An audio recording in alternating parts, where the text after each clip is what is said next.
पीले दांत वाली बहू। रंजना कभी ब्रश नहीं करती थी। उसे कितनी बार उसके माँ बाप ने डांटा, लेकिन उसका कोई असर उस पर होता ही नहीं था, जिस कारण से उसके दांत पीले पीले हो जाते हैं। शादी के बाद अरे बहू, वैसे तो तुझ में कोई कमी नहीं है, पर तेरे दांत इतने पीले कैसे हैं बेटा? कैसे मतलब? कोई सर्जरी थोड़ी ना कराई है।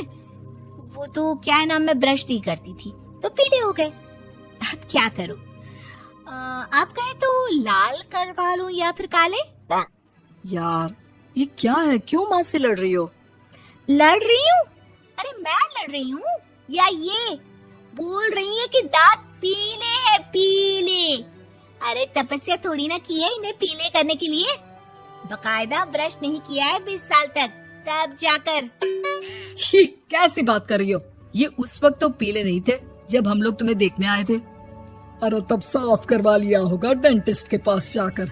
अब देखो कैसे पीले पीले लग रहे हैं। रंजना सास की तरफ गुस्से से देखती है। फिर शुरू हो गई पीले पीले पीले।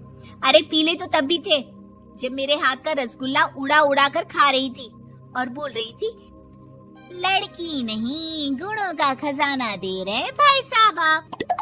खैर, अब वो लोग करते भी तो क्या करते, पीले दांत वाली बहू पल्ले पड़ी थी तो झेलना तो था ही। एक दिन कीर्तन में रंजना गाना गा रही थी। अरे कमला बहन, माँ का द्वार है, यहाँ तो सब शुद्ध होकर आते हैं, फिर अपनी बहू को ब्रश भी नहीं करवाती तुम। दूर से पीले पीले दांत भक्ति में बाधा उत्पन्न कर रहे हैं। अरे कोई 2 साल की बच्ची थोड़ी ना लेकर आई हूँ मैं बहू बनाकर। अच्छी खासी लड़की है, अरे कैसे करवाऊं ब्रश? ये तो उसे खुद करना चाहिए ना। अब माँ बाप तो इसके जैसे तैसे निपटा दिए, ये नहीं सोचा कि सास कैसे संभालेगी। सास बहू को लेकर घर आ जाती है, लेकिन सोच लेती है कि अब इसे लेकर कहीं नहीं जाएगी। अगले रोज बहू कहती है, अरे क्या हो गया, मंदिर नहीं जाना क्या? कीर्तन का वक्त हो रहा है। मेरी मधुर वाणी से कान्हा जी जागते हैं और सोते हैं। आप तो जानती है ना उनकी भक्ति में कितना मन लगता है मेरा। वो क्या है ना, तबीयत ठीक नहीं लग रही है मेरी, आराम करूंगी मैं। तबीयत ठीक नहीं लग रही?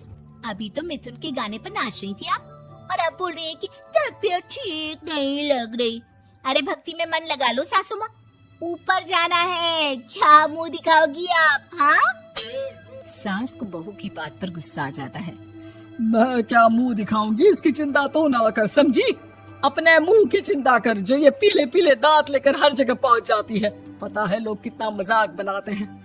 ना जी ना, मैं नहीं जाना कहीं तेरे साथ। तो ये बात है, कोई ना, मत जाओ, मैं अपने कमरे में ही बैठकर भक्ति कर लूंगी।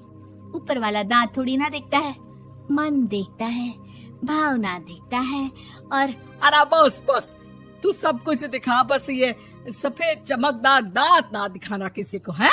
जा यहाँ से। बहू को सास की बात का कोई फर्क नहीं पड़ता, वो तो जैसी थी वैसी ही रह जाती है। सुबह नहाकर किचन में खाना बनाना, फिर खाना खाना, कीर्तन भजन करना और सो जाना। एक दिन, माँ जी मैं सहेली के घर जा रही हूँ, शाम को लेट आऊंगी। हाँ हाँ तो जाना, मैंने कौन सा तेरी आरती करनी है घर पर बैठकर। रंजना सहेली के घर जाती है, जहाँ वो पार्टी में जाने की तैयारी कर रही होती है। अरे शिखा, कहाँ जाने की तैयारी कर रही है?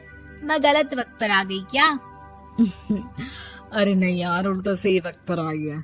मैंने ये साड़ी और ज्वेलरी निकाली है यार, शाम को इनके ऑफिस की एक पार्टी में जाना है। बताना कैसा लग रहा है ये सब? नहीं यार, इस ड्रेस के साथ तो वो वाली ज्वेलरी अच्छी लगेगी। हाँ हाँ सही बोल रही है, मैंने ध्यान ही नहीं दिया। वैसे तो हमेशा से मस्त फैशन सेंस रखती है। तो बड़ा जाती होगी ना पति के साथ पार्टी में। रंजना कुछ नहीं बोलती, बस सोचती है कि यार काश ये बात सही हो जाती, पर मैं क्यों नहीं जाती पार्टी में? क्या इन लोगों की कोई पार्टी होती नहीं होगी? रंजना घर आती है और रात में पति से सवाल करती है, एक बात बताइए, आप मुझे किसी पार्टी में क्यों नहीं ले जाते? क्या आपकी यहाँ ऑफिस में पार्टी नहीं होती? पति बेचारा क्या कहता कि दांत पीले हैं तुम्हारे इसलिए। अरे कोई पार्टी होती नहीं हम लोगों के ऑफिस में, तो कहाँ से लेकर जाऊं? और मार्केट, मॉल, कहीं वीकेंड घूमना, कहीं तो। अरे यार, सारे हफ्ते में एक छुट्टी मिलती है, तो सोचता हूँ कि आराम ही कर लूं। क्यों? रंजना मन मार के रह जाती है। पहले कभी सास के साथ मंदिर जाया करती थी, लेकिन वो भी सास ने ले जाना बंद कर दिया। घर बैठी बैठी रंजना बोर हो जाती है। तभी उसे आइडिया आता है और वो मायके जाने का सोचती है। सासू माँ, 2 दिनों के लिए मम्मी के घर जा रही हूँ। अच्छा अच्छा ठीक है, आराम से जा। और हाँ, माँ से कुछ अच्छी आदत सीख कर आना कि कैसे शरीर के हर भाग की तरह दांतों की सफाई भी जरूरी होती है, समझी? शुरू हो गई ना आप। वो लोग आपकी तरह नहीं है कि छोटी छोटी बात का बतंगड़ बना दे। उन लोगों के लिए मैं मायने रखती हूँ, ना कि मेरे पीले पीले दांत। रंजना माँ को बिना बताए उन लोगों को सरप्राइज देती है, लेकिन जैसे ही वो दरवाजे पर पहुंचती है, अंदर देखती है कि घर वाले कहीं जा रहे होते हैं। अब माँ, काश रंजना दीदी के दांतों वाली प्रॉब्लम नहीं होती, तो वो भी हम लोगों के साथ चलती ना बुआ जी की बेटी की शादी में। हाँ बेटा, लेकिन अब उसे कौन समझाए कि उसको उसके पीले दांत नहीं दिखते, लेकिन उसके आसपास के लोगों को कितना एम्बैरेसिंग फील कराते हैं। मुझे तो कितनी बार उसके स्कूल की टीचर ने शिकायत की कि उसके साथ कोई लड़की बैठना भी नहीं चाहती, और ना ही कॉलेज में कोई उससे बात करना चाहता था। लेकिन पता नहीं क्यों उसे ये बात समझ में ही नहीं आती।